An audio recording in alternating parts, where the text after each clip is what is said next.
So guys, remember when I made this video?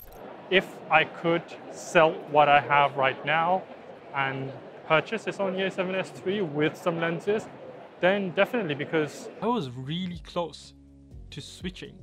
The guy at Sony was fantastic. Once again, kudos. So to those of you who didn't watch that video, to cut a long story short, I was at the photography show, got approached by a Sony representative. He almost convinced me at the time to completely sell all of my gear and switch to a Sony camera and buy the Sony A7S III or a camera similar to that. And at the time, I didn't. So that was the whole video that I made. It's on my channel. If you want to check it out, you can go check it out. I'll leave a link to it down in the description box below. Since then, I went and bought a Sony A7S III.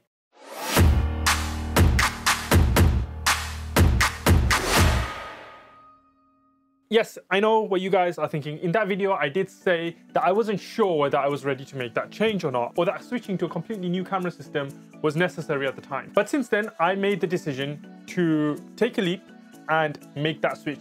So yes, I have officially switched over completely to Sony. I do not own any more Canon cameras or any more Canon lenses. I've completely made the move over to Sony. I sold all my Canon gear like was suggested in that video. I sold my Canon R5, I sold all my lenses, switched over, bought a Sony A7S III, bought a few new lenses, and I have been using the Sony system for about 2 months now. Now, there's a couple of things I want to say. Firstly, I have been a Canon user for a very long time. I've been through my fair share of Canon cameras, I've owned a whole bunch of Canon lenses. My entire workflow was based off Canon, my color grading, everything like that.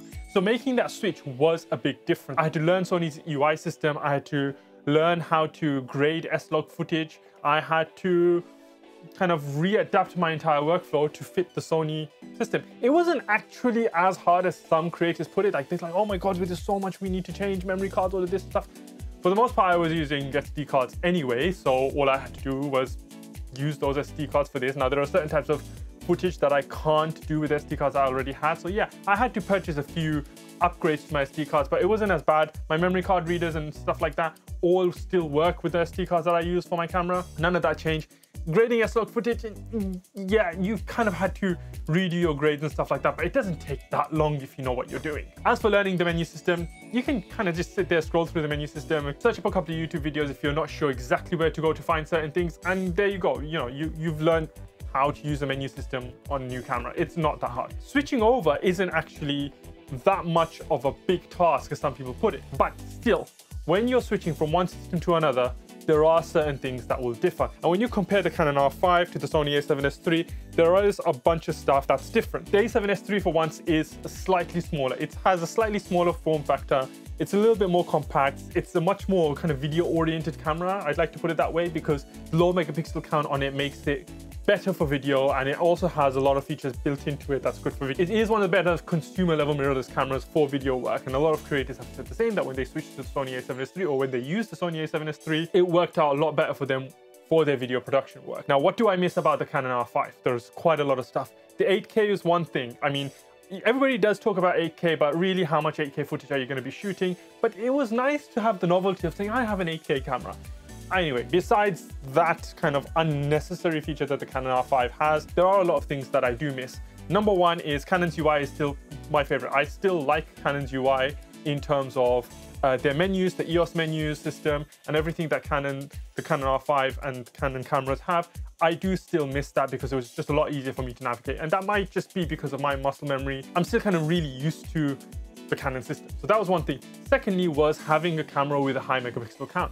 The Canon R5 had a 45 point something megapixel sensor, and it was amazing for photography. Like, I cannot fault that camera when it comes to photography. Autofocus when it comes to photography was amazing. All of that stuff was absolutely fantastic, and having a camera in my bag where I could just take out and snap away some high quality photos, I do kind of miss that. Not to say that the Sony A7S III is bad for photography, but with that 12 megapixel sensor, you just don't want to use that for photography as much as you would want to use something like the Canon R5. The other thing that I miss about the Canon cameras is the layout of the buttons, and I was just kind of really used to using Canon cameras, and especially the Canon R5 and the R6 and the R. Those are the cameras that I use the most. And I was just really used to, my fingers knew exactly where to go, and it was just muscle memory in terms of kind of fixing up settings and stuff like that. And now, even after using the Sony A7S III for a while, I still do fumble a little bit when I'm trying to kind of change settings and stuff like that. So there is that. Now, one of the big things that bothered me about the Canon R5, as well as some of the Canon cameras, previously is that they had a record limit. There was that 30-minute hard cut-off time where your recording would just stop. It's not a power issue, it's none of that. It just didn't support unlimited record time. Whereas the Sony A7S III and the newer Sony cameras and stuff like that do, especially if I'm doing commercial work, if I'm recording things like interviews or talks, things where I don't want to be cutting away half time or pausing the work. Those kind of things, having unlimited record time is an absolute game changer, and it's an essential must. Another thing was the in-body stabilization for the Canon R5 was absolutely doing my head in. If you're doing photography, the Canon in-body stabilization is absolutely fantastic. But for video, that's a whole other matter. Being a content creator as well, I do use wide-angle lenses quite often, whether that be a 16mm, 20mm, 24mm. And when you're using these wider angle lenses, the Canon R5 and even the Canon R6, it has this really strange wobble when you're kind of walking around with that stabilization, and this weird warp effect that happens. And I'm sure Canon users know what I'm talking about, and that was doing my head in, because for some of the kinds of work I was doing, especially if I was vlogging and stuff, that wobble I just couldn't deal with. I needed something with much steadier stabilization, and that's what the Sony A7S III gave me. It's not all that, oh, Canon's bad, Canon's bad, Canon's bad, and that's why I switched. No, that's absolutely not why. Because I was doing more video production work and not as much really photography, I had to pick a camera that was more video oriented for me. That's where Sony came in. Sony A7S III is fantastic. Now, the quality that it produces is amazing. It's crisp quality, it's absolutely fantastic, high resolution, and the number of codecs that it gives you is really good. And the other thing that the Sony wins me over on is the low light performance. That 12,800 ISO, oof, magic. Having that really high difference in the dual native ISO means that low light situations are an absolute breeze when I'm doing video. And that was really important because I do tend to shoot a lot in low light situations. If I'm doing a wedding, if I'm doing anything else, if I'm out and about in the dark, then having a camera with low light capabilities is just phenomenal. It just makes such a world of difference.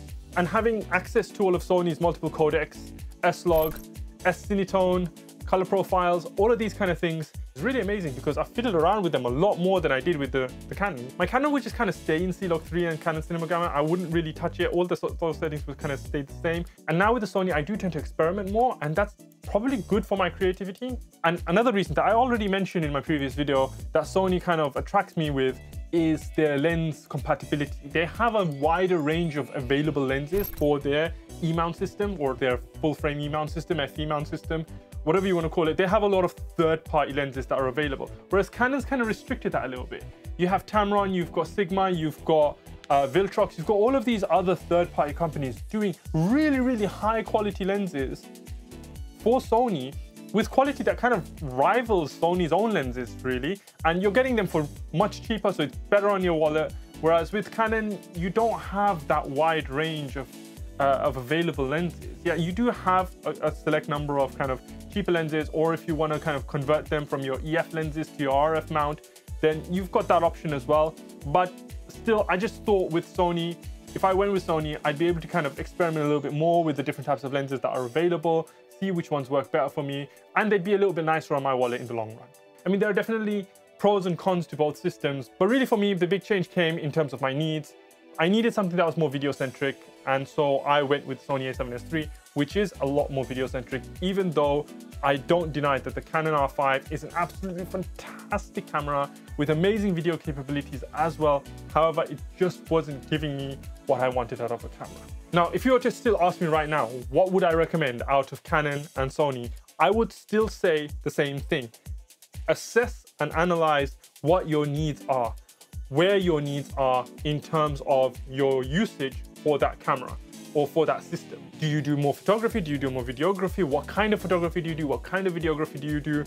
Either way, you're not going to make a bad choice. Right now, all of these camera systems have absolutely amazing features, and you're not going to fall short regardless of which system you go with. And so there you have it. I've switched to Sony. I am now officially a Sony user, and it's good to kind of get it out there. So I'm asking you guys now, which system are you guys using, and what do you think of it? Sony or Canon? Let me know in the comments below, guys. And if you want to see any more of my videos related to camera and tech, then definitely hit one of these links on the screen right now. Until next time, guys, this is Kai24 signing out.